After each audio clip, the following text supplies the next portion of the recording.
전국 공무원 노동조합 조합원 동지 여러분, 오늘 이 시간에는 노동운동의 역사에 대해서 알아보려고 합니다. 그런데요, 짧은 시간 안에 노동운동의 역사를 다 살펴본다는 것, 물론 뭐 세계 노동운동사도 있고 우리나라 노동운동사도 있지만 당연히 뭐 우리나라 노동운동사밖에 할 수 없을 테고, 또 우리 노동운동을 거슬러 올라가면 노동운동의 역사는 곧 자본주의 역사이기 때문에 이건 일제하까지 올라가거든요. 우리 역사는 면면이 일제하에 우리 선배들의 투쟁에서부터 21세기 지금에 이루고 있는데 그걸 다 다룰 수는 없습니다.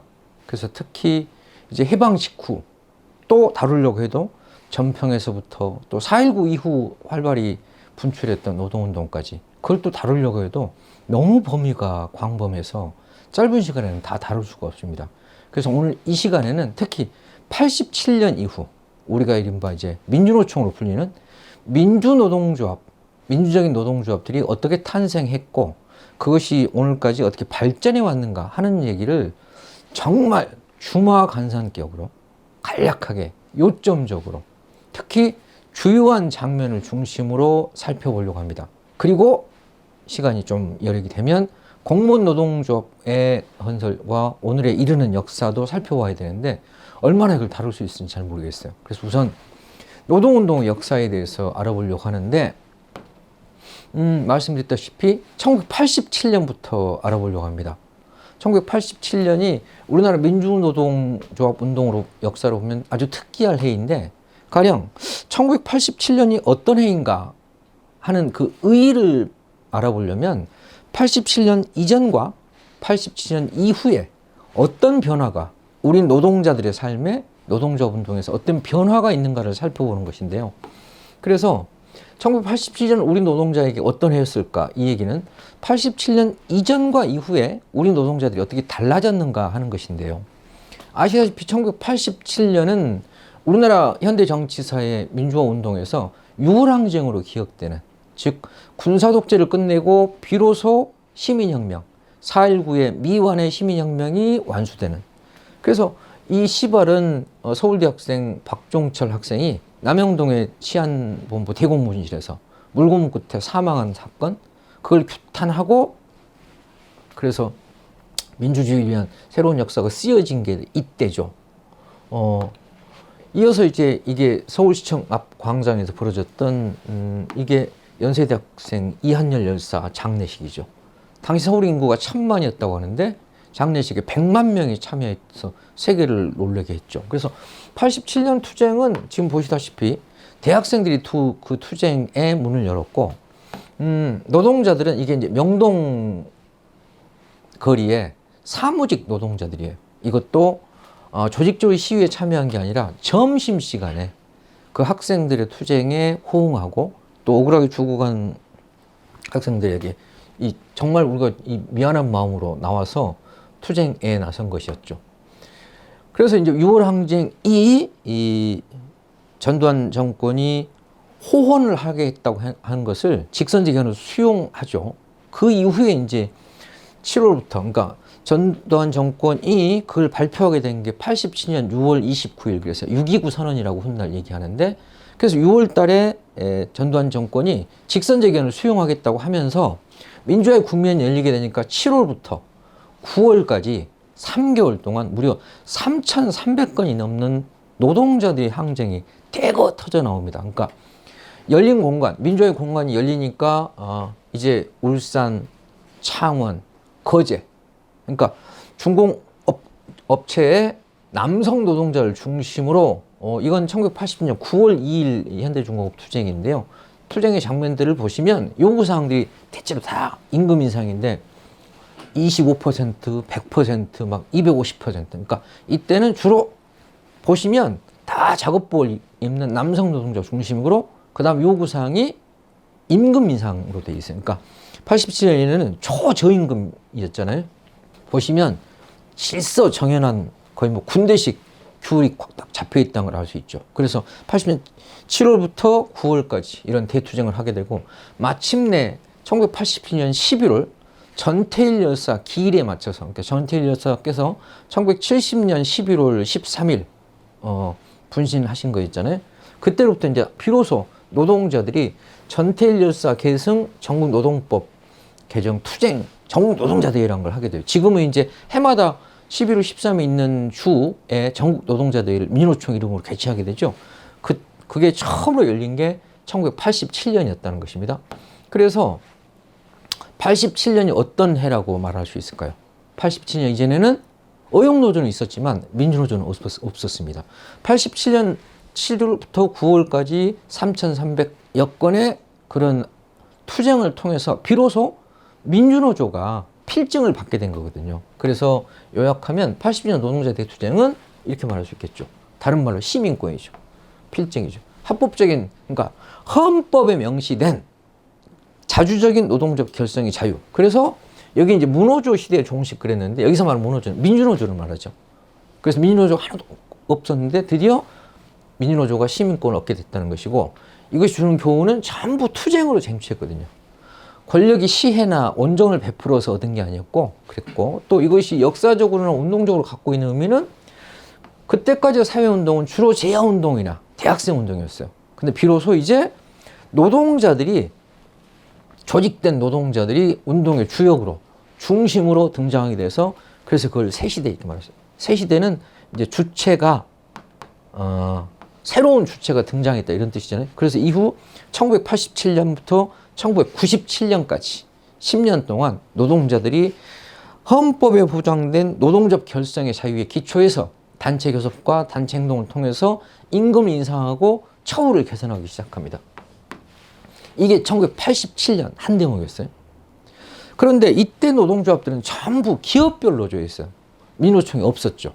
그 다음 단계는 이제 이런 고립 분산됐고 흩어져 있던 기업별 노조들이 어떻게 하나로 모이게 됐는가. 그 두 번째가 알아보려고 하는 게 민주노총입니다. 민주노총은 어떻게 결성이 되었나. 그러니까 87년에 기업별 필증을 받았지만 기업별 노조 가지고는 기업별 교섭만 가능하지 사회적 의제, 예를 들자면 당시로서는 가령 임금 인상을 지금은 상상할 수 없지만 정부가 가이드라인을 제시했어요. 가령 2%다 그러면 기업들은 그걸 기초로 정부 지침이기 때문에 더 이상 못한다 이런 것이었거든요. 그럼 그걸 깨뜨리려고 그러면 결국 전체 노동자들이 단결하는 수밖에 없었죠. 그래서 결국 기업별 노조, 단위 노조가 민주노총으로 결성하게 되는데, 그 과정을 보시면 1990년대, 그러니까 87년에 만들어서 3년 돼가지고 전국 노동조합 협의회가 1월 달에 결성이 됩니다. 이걸 기초로 이제 1993년에는 전국 노동조합 대표자회는 뭐냐면, 전노협은 생산직 중심이었고 기타 언론사나 사무직 노조는 따로 있었는데, 이 전노협과 사무직 노조들이 다 합쳐서 노동조합 대표자회의라고 하는 것을 1993년 6월에 결성하게 됩니다. 이걸 기초로 이제 이듬해 민주노총 준비를 결성하게 된 게 1994년이고요. 마침내 1995년에, 그러니까 87년 투쟁으로부터 8년 만에 민주노총이 드디어 깃발을 올리게 됩니다. 보시면 날짜가 1995년, 이때도 전국노동자 대회를 앞두고 1995년 했고, 장소가 연세대학교 대강당으로 되어 있어요. 그때만 해도 가령 민주노총 강당이 이런 게 없었죠. 사회개혁과 사안별노조 건설하는 구호를 내걸고 민주노총이 창립되게 됩니다. 기억할 건 뭘까요? 87년 노동자의 항쟁을 통해서 시민권을 얻었고, 그 투쟁이 8년 만에 결실을 맺어서 민주노총까지 가게 된 거죠. 그래서 두 번째 우리가 기억할 것은 1995년 11월에 결성된 민주노동조합 총연맹, 줄여서 민주노총이죠. 공무원들 여기 소속이죠. 민주노총 창립 기념일이 언제일까요? 1995년 11월 11일입니다. 흔히 우리는 11월 11일 빼빼로데이라고 하는데 그건 뭘까요? 롯데제과가 과자 팔아먹으려고 만든 날인 것이고, 우리 노동자가 기억해야 될 것은 민주노총의 창립 기념일이 1995년 11월 11일이다. 이게 이제 두 번째로 우리 노동운동의 역사에 꼭 기억해야 될 바입니다. 그 다음에 세 번째로 살펴보려고 하는 건 어떤 거냐면요. 이제 민주노총이 결성이 돼서 전국의 노동자가 하나로 돼가지고 이제 조직적으로 대응을 하니까 정부도 대응을 하기 시작합니다. 자본도 대응을 하기 시작합니다. 어떻게 할까요? 노동법을 개혁하겠다고 해요. 그래서 민주노총이 결성되자마자 이제 1996년부터 97년, 98년까지 이때가 아주 격동의 시기가 벌어지게 되는데요. 그래서 1996년부터 98년까지 이것도 사실 시간이 충분하게 되면 여러 시간을 가지고 이 시기를 우리가 정확하게 이해하고 그것이 오늘 우리에게 주는 교훈이 무엇인가를 찾는 것인데 요약적으로 살펴보면 이런 겁니다. 이제 노계통을 보자면 노동법을 개혁하겠다고 해요. 그러니까 노동자들이 그동안에 이제 미조직 상태에 있다가 조직적으로 노조를 만들어서 전국 단일 조직을 만들어 가지고 이제 대응을 하게 되니까 노동법을 개혁하겠다고 나오죠. 그래서 민주노총은 결성된 지 1년밖에 안 됐지만 노동법을 개혁하면 총파업으로 돌아가겠다. 그러니까 노동법 개혁의 핵심이 뭐였는가 하면 지금 우리가 겪고 있는 바예요. 파견법, 그 다음에 정리해고예요. 그러니까 정리해고제가 있기 전까지는 기업이 문을 닫거나 노동자들이 동의하기 전에는 해고를 할 수가 없었어요. 또 마찬가지로 간접고용 자체가 불법이었거든요. 그래서 민주노총에 대응해서 노동법을 개혁하겠다고 이런 경고를 했음에도 불구하고 그해 1996년 12월 26일 새벽 5시 50분에 당시 신한국당이 날치기 처리를 합니다. 민주노총의 경고에도 불구하고. 그래서 즉각 민주노총은 총파업에 들어가게 됐는데 이게 사실은 짧은 3분짜리 영상이거든요. 시간이 제약돼 있어서 그런데 혹시 조합원 교육을 지부나 이런 데서 할 때는 이 3분짜리 영상을 보시면 그 당시에 날치기에서 노동자들의 대응까지가 압축적으로 돼 있으니까 영상을 꼭 보시기 바라고요. 그래서 이제 민주노총은 즉각 총파업에 돌입하게 됩니다.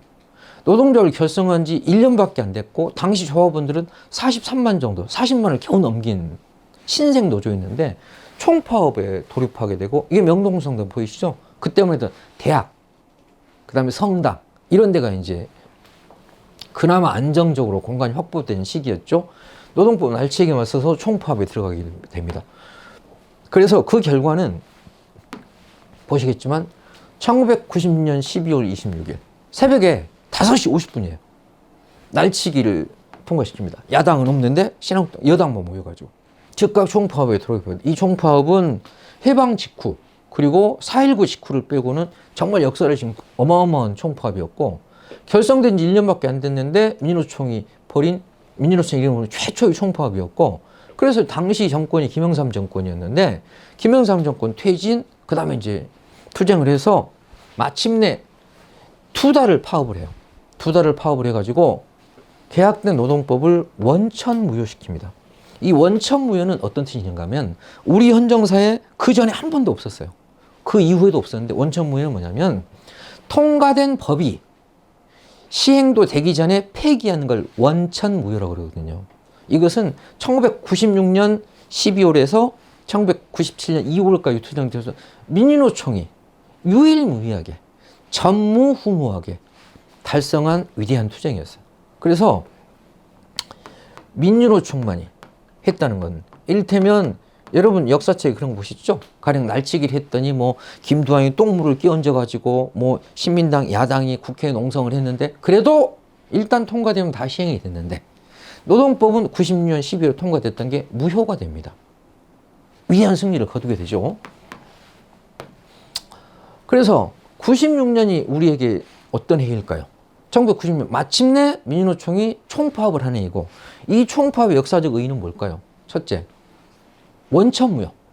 즉 어떤 정치권도 어떤 운동도 못했는데 통과된 법을 무효시킨 원천무효를 쟁취했다는 것과 두 번째는 그때까지 가령 민주화운동도 주역이 누구였을까요? 대학생운동, 재운동이었어요. 총파업은 노동운동이 우리 사회운동의 중심이 됐다는 걸 보여준 것이고 세 번째는 이게 세계사적으로 큰 의미를 갖고 있어요. 이때만 해도 신자유주의 투쟁에 맞서서 우리나라 민주노총처럼 이런 큰 성과를 거둔 투쟁이 없었어요. 그 세계 노동운동사에서도 아주 특기할 의의를 갖고 있었다. 이렇게 이제 세 번째로 첫째, 87년 민주노조가 시민권을 얻게 됐다. 95년 마침내 민주노총이 결성됐다. 그리고 90년에 총파업을 해서 역사적 승리를 거뒀다. 이렇게 알아봤습니다. 그랬는데 문제는 그 직후에 우리 기억에도 생명한 1997년 IMF가 닥칩니다. 그래서 우리 노동자의 삶 자체가 통째로 바뀌어요. 말하자면 비정규직, 고용불안이라고 하는 것들이 현실화되는데 보시겠습니다. 경과를 보시면 이렇게 돼요. 1990년 말에 김영삼 정부의 노동법을 개혁을 했잖아요. 파견법 제정 정리하고 도입이었어요. 민주노총이 총파업을 해가지고 원천무효를 시켜요. 그랬더니 어떤 일이 벌어져요? 이게 96년이었거든요. 1996년. 그랬더니 외환위기가 터집니다. 1997년. 어떤 일이 벌어져요? 외환위기. 국가가 부도난다요. 그래가지고 IMF 구조조정이란 미명하에 이게 1998년부터 시행이 되죠. 2, 3년 동안 결국은 똑같은 법안이 그대로 통과가 됩니다.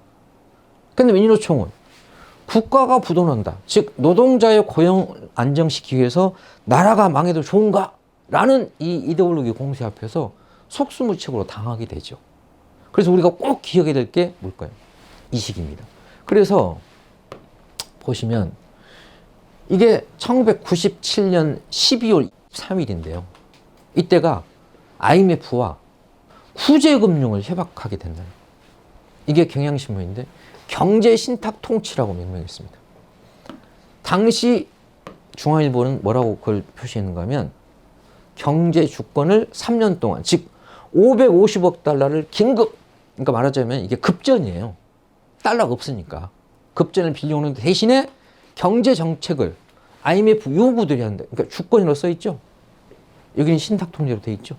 이게 당시 이제 IMF 총재 깡드시고 이게 임창열 부총리죠. 임창열 부총리 깡드시 총. 그래서 1년 전에 민주노총이 총파업으로 계약을 막았는데 이제 이것보다 더한 IMF 구조조정이 시작됩니다. 그래서 IMF 구조조정이 시행됨으로써 노동자의 삶 자체가 완전히 바뀌게 되는데 우리가 잊지 말아야 될 거예요. 이 법이 통과된 것은 김대중 정부가 했어요. 최초로 정권이 바뀐 다음에 파견법이 제정되고 정리해고가 시행되게 됩니다. 즉 간접고용이 합법화되고 이제 경영상 이유로도 노동자를 해고할 수 있게 돼요. 이렇게 됨으로써 노동자의 운명 자체가 달라지죠. 어떻게 달라질까요? 외환위기 이전에는 노동자가 두 부류였어요. 사무직, 영구직으로 표현되는 화이트 칼라와 생산직으로 되면 블루칼라. 그런데 이후에는 어떻게 바뀔까요? 화이트 칼라인가 생산직이 블루칼라인가 의미가 없고 이제는 정규직인가 비정규직인가. 그래서 주목할 건 뭐예요? 드디어 비정규직 노동자가 법적으로 합법화되게 됩니다. 그 전에 있었던 비정규직 노동자는 사실은 관행이거나 법적으로는 불법이었는데 외환위기 전후에 노동자 삶 자체가 근본적으로 바뀌게 됐다는 걸 보여주죠. 이게 98년 2월 이후였답니다. 그래서 요약해보면 외환위기 IMF 이전의 노동의제는 뭐였어요? 80년 표준이 봤듯이 무엇이었을까요? 이때까지는 의제가 임금이었어요. 주로. 그런데 노동의제가 그 이후에는 뭘로 바뀔까요? 고용으로 바뀌죠. 왜? 이전까지는 종신고용에 가까웠거든요. 저임금이긴 하지만. 그런데 이제 고용 된다고요. 임금을 아무리 올려놔봐요. 아니 해고가 돼버리면 끝이잖아요. 그래서 외환위기 전후에 노동의제 자체가 바뀌게 됐다. 이거는 어떤 의미를 갖고 있는가 하면 요즘 새로운 이제 노동시장에 중요한 청년들은 비정규직이 원래 있었는 줄 알아요. 전태일 여사가 분신했다 그러면 전태일 여사가 비정규직 철폐를 외치면 분신했는가 보다. 아니에요. 당시에는 정말 법 이전에 법보다 주몽에 가까운 시기였지만 비정규직은 없었어요. 사실은 정규직 비정규직 할 거 없이 전부 열악했죠. 그나마 노동조합을 만들어서 처우가 개선되니까 이제 노동자들을 정규직과 비정규직으로 분할해서 통치하게 됐다 이런 뜻이죠. 이건 달리 말하면 요즘 우리가 외치는 비정규직 철폐라고 하는 것이 언제부터 생겼나요? 언제부터 생겼을까요?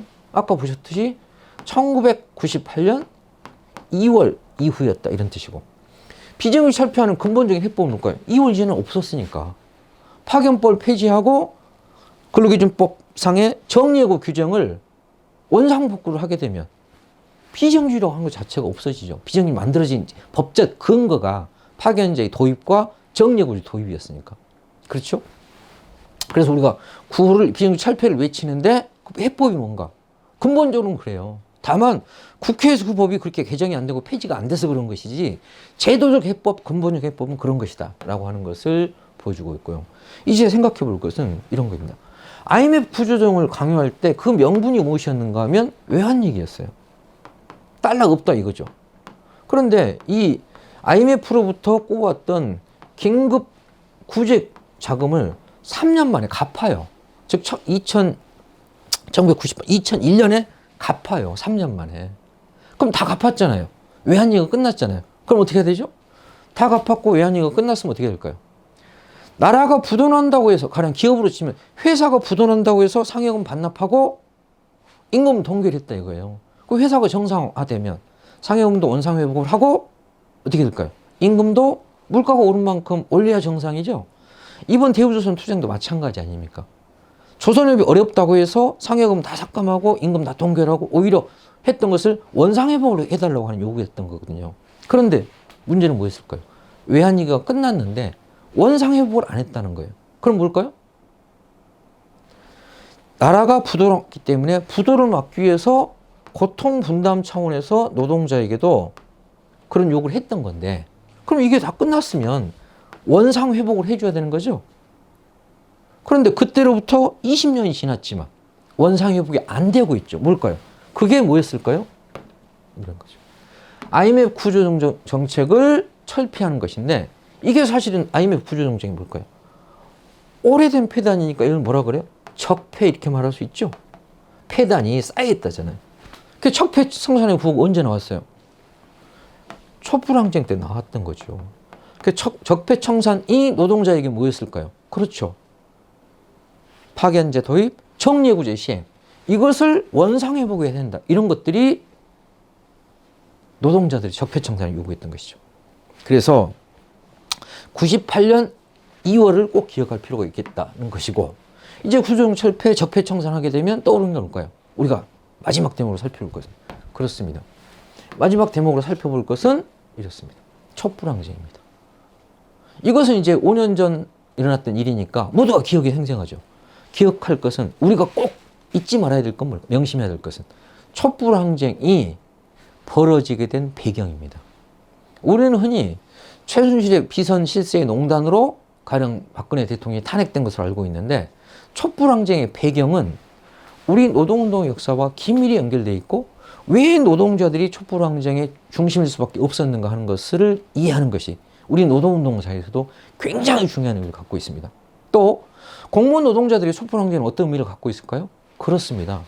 촛불항쟁으로 박근혜 정권이 탄핵된 이후에, 민정부가 들어선 이후에 비로소 공무원 노동자비 필증을 얻게 됐죠. 그 2018년 아닙니까? 뭘 말합니까? 사회의 민주화를 통해서 87년에도 민주노조가 시민권을 얻었고, 마찬가지로 공무원 노동조합이 필증을 얻게 된 것도 사회의 민주화, 정치 민주화와 긴밀히 직결되어 있더래요. 그러니까 우리 현장 투쟁만 잘한다고 되는 것이 아니고, 결국 또 촛불항쟁은 노동자들뿐만 아니라 민주주의의 동의에는 여러 세력들이 다 연대해서 함께 했던 거잖아요. 그러니까 노동운동이 다른 여타 사회운동과 깊이 연대해야 되는 이유가 거기 있기도 하죠. 살펴보겠습니다. 가뜩이나 이제 비정규직법이 합법화돼 가지고 파견법 정리해고로 고통받고 있어요. 비정규직이 양산되고 고용 불안. 그런데 놀랍게도 2015년 박근혜 정권은 그것도 모자라서 상시해고제를 예고를 해요. 상시해고제는 뭘까요? 수시로 한다. 다른 말로 쉬운 해고제라고 그랬어요. 그러니까 인사평가를 해가지고 저성과자를 아무 때나 자를 수 있도록 하자. 이렇게 되면 어떻게 될까요? 노조도 아무 의미가 없어지죠. 왜? 노조활동 열심히 하는 사람, 찍힌 사람, 속된 말로 이런 사람들을 저성과자를 분류해서 해고해 버린다. 그걸 합법적으로 할 수 있다 이거예요. 그게 어떤 걸 추진하는가 이렇게 씁니다. 파견법이 26개 업종에 제한되어 있는데 이걸 전 영역으로 다 하자. 그리고 성과가 낮으면 해고하자라고 하는 거예요. 그럼 노동자 입장에서는 이제 정규직이니 고용안정이니 하는 것은 아예 의미가 없어지죠. 그러니까 노동자들의 입장에서는 쉬운 해고는 전체 노동자를 다 평생 비정규 만들자는 뜻이고, 부모님 입장에서는 우리 아들, 딸들을 전부 다 자르겠다는 얘기다. 이러니까 어떻게 해요? 결사적으로 반대할 수밖에 없죠. 그래서 촛불항쟁이 있기 전 1년 전에 무엇이 있었어요? 전체 민중들이 다 들고 일어나는 민중총궐격이 있었다고 하는 것을 꼭 잊지 말아야 합니다. 촛불항쟁이 있기 전에. 이게 당시 민주노총 위원장 한상균 위원장이죠. 구속됐어요. 또 농민들도 함께 싸우잖아. 백남기 어르신은 물대포를 맞아서 돌아가셨죠. 전체 민중들이 함께 싸워서 이것만은 안 된다. 이걸 외쳤다는 것입니다. 그랬는데 박근혜 정권은 이 민중들의 절박한 생존권 투쟁과 호소에 대해서 어떻게 화답했을까요? 우리더러 민중대회 참가자를 IS라고 그랬어요. IS 아시죠? 중동의 테러 집단. 우리더러 IS라 그런 거예요. 그러면서 복면 시위를 못하게 하자. 이게 최경환입니다. 이게 둘 다 구속됐죠? 항쟁 이후에. 이런 만일 복면 시위를 그대로 했더라면 우리 코로나 때 다 죽을 뻔했죠? 우스개로. 이런 황당한 이렇게 했던 이유가 뭘까요? 이듬해 2016년 4월에 총선이 있어요. 그러니까 새누리당이 총선에서 압승을 해가지고 상시해고제를 법제화하겠다고 하는 것이 당시 정권의 의도였어요. 그런데 이 민중들이 결사적으로 앞에 왔듯이 그렇죠. 목숨을 걸고 싸운 거잖아요. 구속해고로 가고 싸운 거죠. 그 결과로 어떻게 됐을까요? 정권이 표독스럽게 우리를 탄압했지만 놀랍게도 이듬해 총선을 했는데 여소야대가 됩니다. 그러니까 새누리당이 지고 야당이 다수가 돼버려요. 그러면 이게 20대 총선 2016년에 있었어요? 그럼 이 총선의 의미는 뭐예요? 새누리당을 심판한 거죠. 심판한 내용이 뭐예요? 여소야대 있습니까? 상시해고제는 안 된다고 하는 것을 민심이 보여준 거죠. 근데 박근혜 대통령은 이제 국회에서 입법이 안 되니까 뭘 해요? 고용노동부 장관 명령을 하겠다고 이걸 또 민심에 역행해서 이걸 또 역주행을 해요. 보시겠습니다. 아니 민심이 안 된다는데 정권이 민심이 반하면 어떻게 될까요? 우리가 할 수 있는 선택이 뭘까요? 그래서 벌어지게 된 것이 항쟁이었다는 것입니다. 우리가 이해할 게 뭘까요? 지금 윤석열 대통령도 마찬가지예요. 민의에 반해가지고 계속 역주행을 하게 되면 우리가 할 수 있는 게 뭘까요? 첫째, 2년 후에 있게 될 2020 총선에서 선거에서 어쨌든 평가를 하고 근데 그 민심에 순응하지 않게 되면 다시 우리가 주권 세민이니까 권한은 우리에게 있으니까 그래서 촛불항쟁이 벌어진 거다. 여기까지 해서 노동조합 운동사를 87년 투쟁, 95년 민주노총 결성, 96년, 97년에 총파업, 그리고 98년에 이른바 노동법 개약, 그리고 촛불항쟁, 수시해고, 상시해고전을 막기 위한 2016년, 2017년의 촛불항쟁까지 살펴보았습니다. 87년 항쟁, 96년, 97년 총파업, 그리고 2016년, 2017년의 촛불항쟁까지 보았습니다.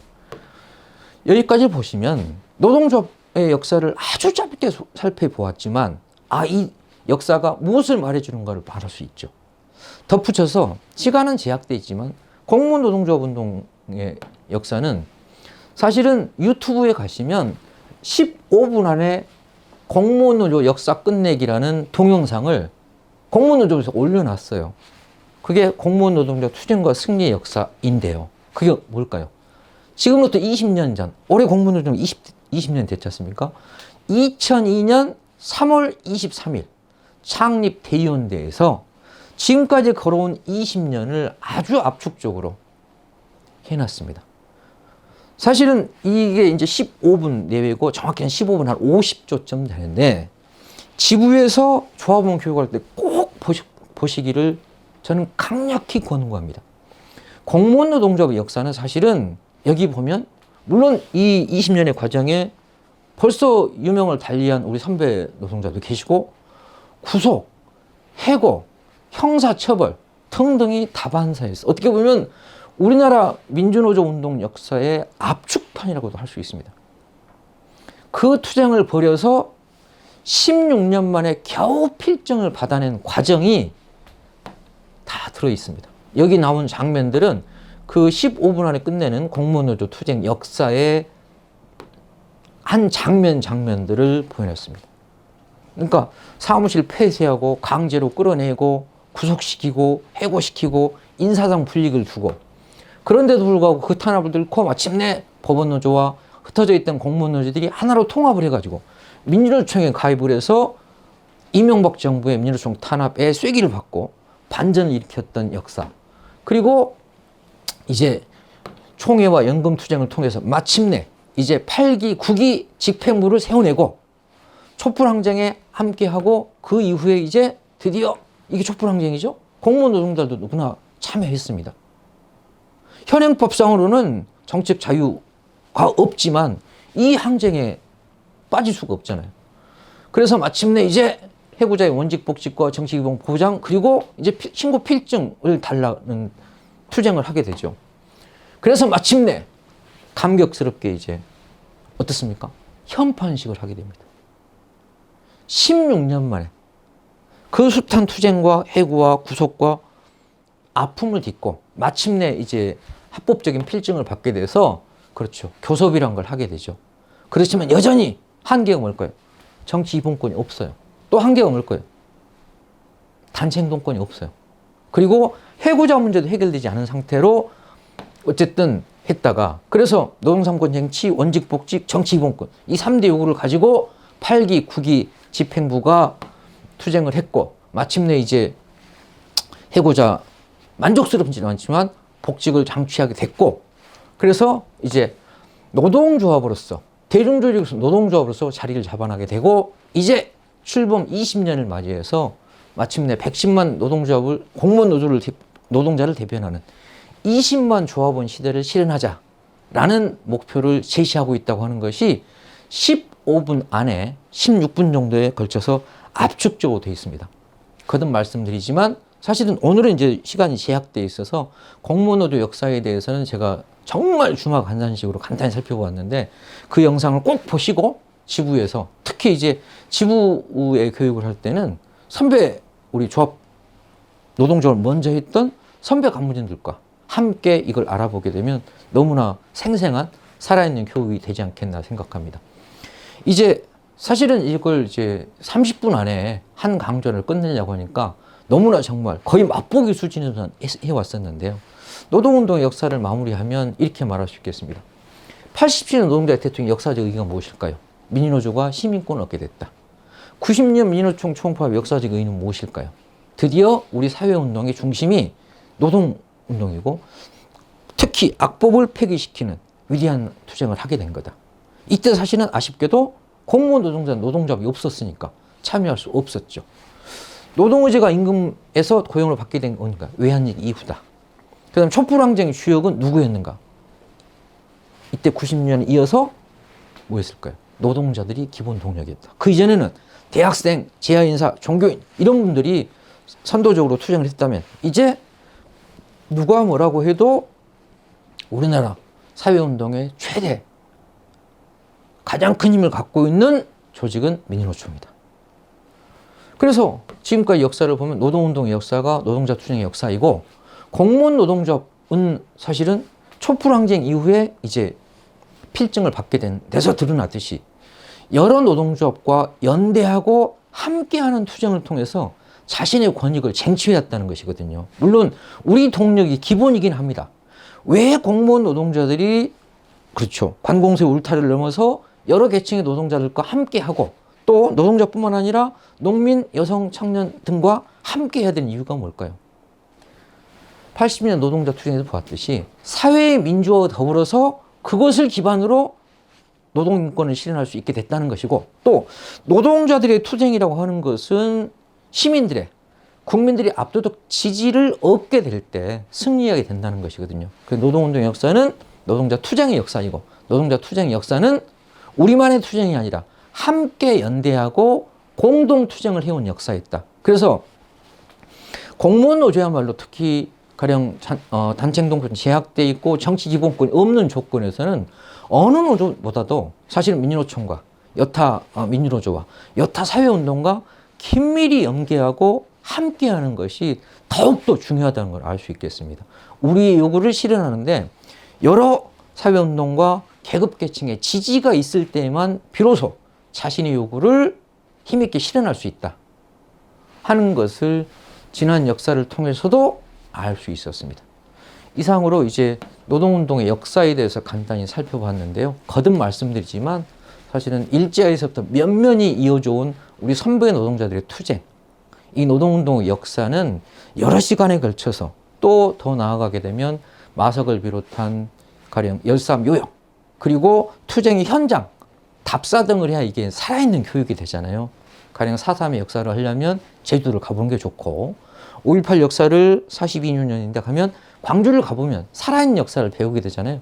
그래서 역사를 우리가 이렇게 짧은 시간 동안 간접적인 자료만 가지고 하는 것은 한계가 있기 때문에 오늘은 아주 짧은 기간 동안 지난 시기에 우리 선배 노동자들의 투쟁을 통해서 어떤 교훈을 얻을 수 있겠는가 하는 데 맞춰서 간단히 알아보았습니다.